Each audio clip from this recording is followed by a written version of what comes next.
What if I told you the government once dosed people with LSD without their consent? Just to see what would happen. This isn't science fiction. This was real, and it was called MKUltra, a CIA project. So secret, it took decades for the truth to come out. MKUltra was a top-secret CIA program launched in the early 1950s during the Cold War. The goal? To explore mind control, brainwashing, and ways to manipulate human behavior, all in the name of national security. The CIA believed that if the Soviets or Chinese were experimenting with psychological control, America had to keep up or get ahead. MKUltra officially started in 1953 and was headed by a chemist named Sidney Guth. It was authorized by CIA Director Allen Dulles and operated under deep secrecy for years. Here's where things get disturbing. MKUltra wasn't just one experiment.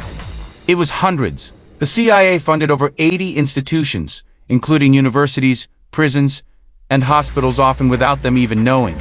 They tested LSD and other hallucinogens, electroshock therapy, sensory deprivation, hypnosis, isolation, and even verbal and abuse as forms of control. The worst part, many of the test subjects had no idea what was being done to them. Some were prisoners, some were mental patients, and some were everyday citizens tricked into participation. One of the most infamous cases is Frank Olson, a U.S. Army scientist who was secretly dosed with LSD by his CIA colleagues. He spiraled into a mental breakdown and fell or was pushed from a 13th story window.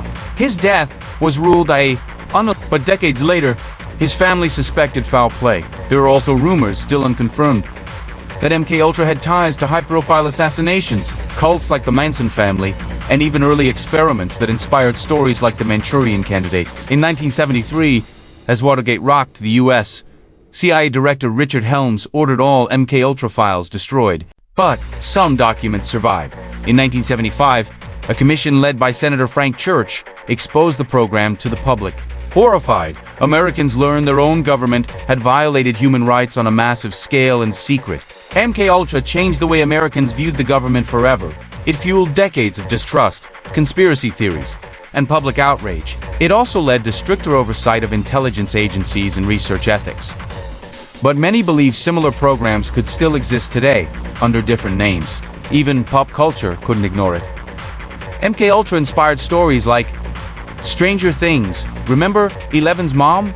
The Bourne Identity, The She's Phillies, and countless conspiracy documentaries. MKUltra was real, and it shows just how far those in power will go when they think no one's watching. If you found this shocking, disturbing, or fascinating, hit like, subscribe, and let me know in the comments. Do you think programs like this still exist today?